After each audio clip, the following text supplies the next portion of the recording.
औलाद का मोह। दिलीप और सुधांशु नाम के दो भाई थे। दिलीप की शादी कावेरी के साथ हुई और सुधांशु की शादी माया के साथ। शादी के बाद दोनों भाई अपनी अपनी पत्नी के साथ खुशी खुशी रहा करते थे। दोनों भाइयों के परिवार एक ही घर में रहता था। साथ में खाना, साथ में घूमना, कुल मिलाकर दोनों भाइयों का परिवार खुशहाल परिवार था। कुछ सालों के बाद दिलीप की पत्नी कावेरी को एक बेटा हुआ।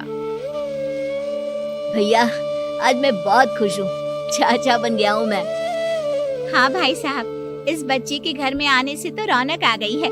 मैं सबको बताऊंगी कि मैं तो चाची बन गई हूँ, चाची। तुम दोनों कितने अच्छे हो। हमारे बच्चे के आने से ऐसे खुश हो रहे हो जैसे ये बच्चा तुम्हारा ही हो। बस भैया, अब आपका बेटा इस दुनिया में आ गया ना, हम भी कोशिश करेंगे कि हमारा भी बच्चा जल्दी से इस दुनिया में आ जाए। और फिर आपका और हमारा बच्चा दोनों मिलकर दिन भर घर के आंगन में खेला करेंगे। कितना मजा आएगा ना। सच कहती हूँ माया, मैं भी उसी दिन का इंतजार कर रही हूँ जब तुम्हारी भी गोद भर जाएगी और मेरे बेटे को एक छोटा भाई या बहन मिल जाएगी। 1 साल बीत जाता है। दिलीप और कावेरी का बेटा अब 1 साल का हो चुका था, लेकिन सुधांशु और माया की कोई औलाद नहीं होती। माया, लगता है कि हमारी जिंदगी में बच्चे का सुख ही नहीं है। ऐसा क्यों कहते हैं? दिलीप भाई साहब का बेटा भी तो हमारा ही बेटा है ना। तुम्हारी बात बिल्कुल ठीक है माया, लेकिन फिर भी हमारा खुद का एक बच्चा होता तो कितना अच्छा होता। हाँ, कावेरी भाभी भी हमेशा कहती हैं उन्हें अपने बेटे के लिए एक छोटा भाई या बहन चाहिए। लेकिन देखिए ना, हमारी तो किस्मत ही कितनी खराब है। हमारे तो सारे ट्रीटमेंट भी फेल हो चुके हैं। डॉक्टर ने भी साफ साफ कह दिया है कि तुम कभी माँ नहीं बन सकती। वही तो सुधांशु, बहुत बुरी किस्मत है हमारी। लेकिन माया, हम अपनी किस्मत को इतना क्यों कोस रहे हैं? हम दिलीप भाई साहब के बेटे को अपने बेटे की तरह ही प्यार कर सकते हैं ना। हाँ जी, बिल्कुल सच कहा। मैं भी वैसा कर सकती हूँ, चाची हूँ। उसे छोटी माँ का प्यार नहीं दूंगी क्या? कुछ दिनों के बाद दिलीप का एक दोस्त दिलीप से मिलने के लिए आता है। अरे क्या बात है दिलीप, बधाई हो बधाई। और घर तो काफी बड़ा है तुम्हारा। वैसे तुमने अपने बेटे के बारे में क्या सोचा है?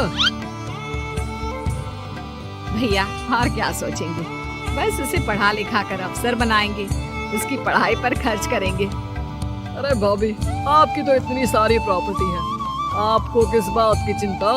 ले देकर एक बेटा ही तो है। अरे नहीं दोस्त, तुम गलत समझ रहे हो। इस घर में मैं और मेरा छोटा भाई दोनों रहते हैं। इस घर का आधा हिस्सा मेरे छोटे भाई का है।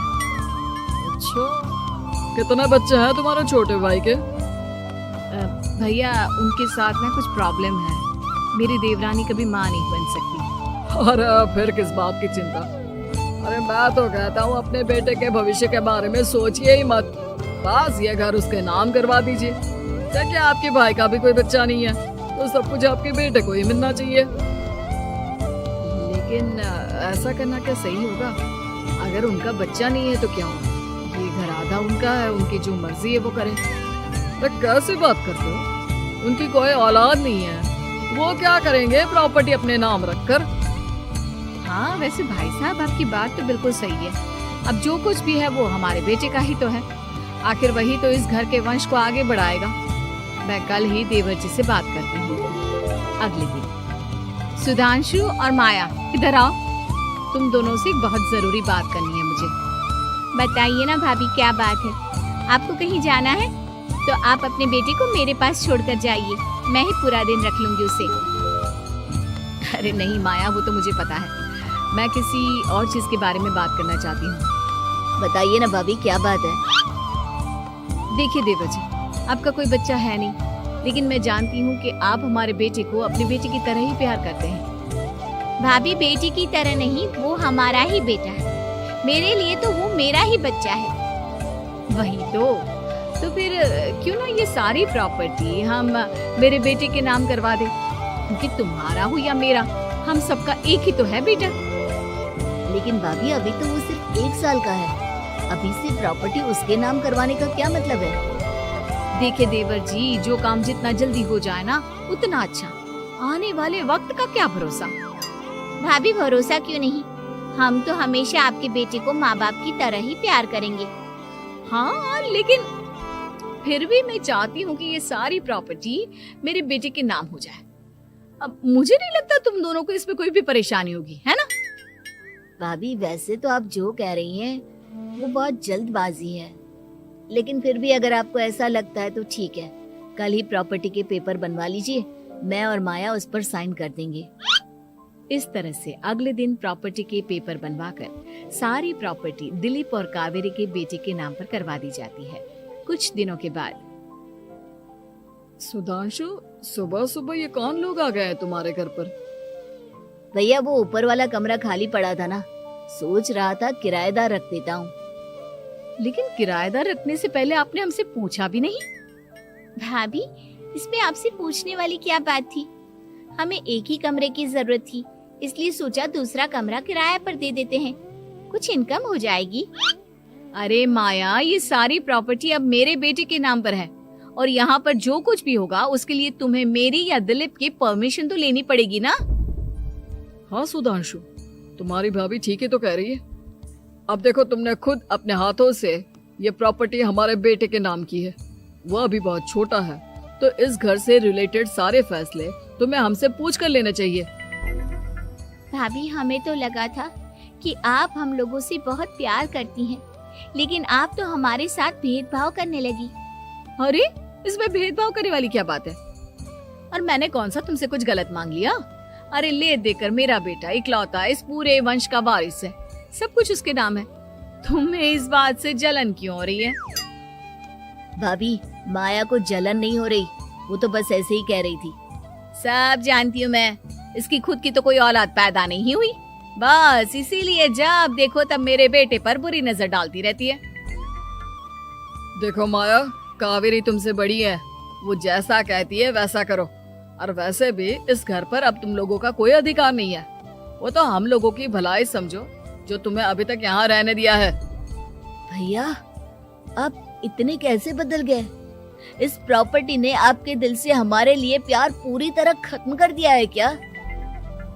इसी तरह वक्त बीतता जाता है और देखते देखते दिलीप और कावेरी का बेटा प्रणव 25 साल का हो जाता है और उसकी नौकरी लग जाती है। पापा आज मेरा अपॉइंटमेंट लेटर आ गया है, मैंने सिंगापुर में जॉब ज्वाइन कर ली है। लेकिन प्रणव, विदेश में नौकरी करने जाने से पहले तुम्हें कम से कम अपने मम्मी पापा से एक बार पूछना चाहिए था ना। इसमें पूछने वाली क्या बात है माँ, मैं सिंगापुर जाकर जॉब करना चाहता हूँ तो करना चाहता हूँ। देखो प्रणव, हमने तुम्हारे लिए इतनी सारी प्रॉपर्टी यहाँ पर रखी हुई है, उन सब का क्या होगा? यहाँ रहो, बिजनेस करो। सॉरी पापा, मैं यहाँ रहकर कोई बिजनेस नहीं करने वाला, और ये जितनी भी प्रॉपर्टी आपने मेरे लिए संभाल कर रखी है ना, ऐसे ही किसी को दान में दे दीजिए, क्योंकि मैं सिंगापुर से वापस इंडिया आकर कभी नहीं रहने वाला।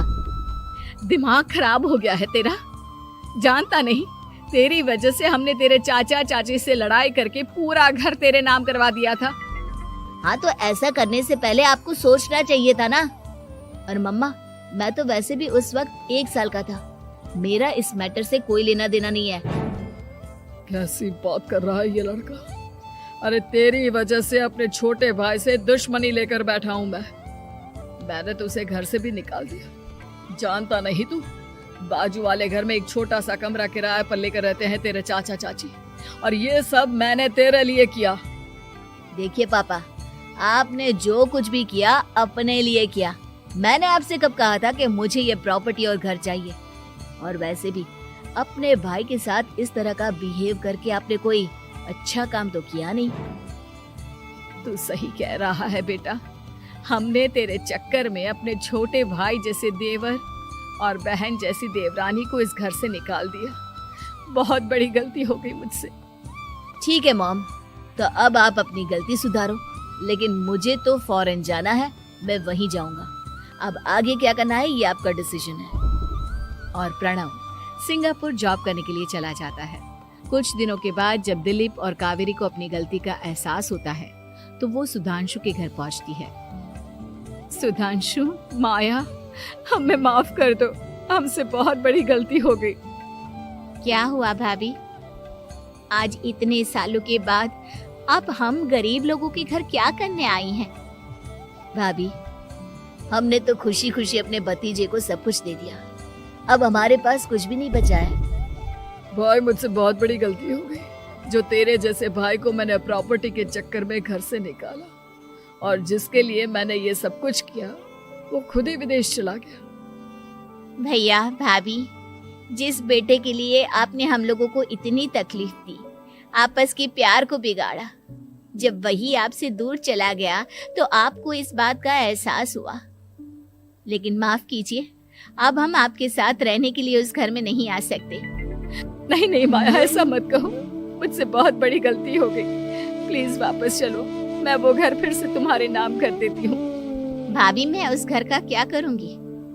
किसके लिए? मेरा कोई बच्चा नहीं। मैं तो बस जिंदगी भर आप लोगों के साथ प्यार से रहना चाहती थी। प्रणव को अपने बेटे की तरह प्यार करना चाहती थी, लेकिन आपने मुझसे वो अधिकार छीन लिया। भाभी और भैया, एक सवाल पूछना चाहता हूँ आप लोगों से।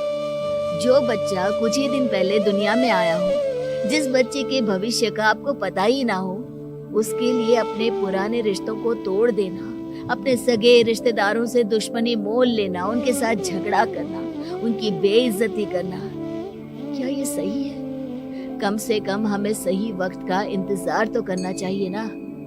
सिर्फ प्रॉपर्टी के लिए अपने सगे भाई को घर से निकाल दिया, वो भी अपने 1 साल के बेटे के लिए। क्या ये वाकई में सही था? जवाब दीजिए मेरी बात का।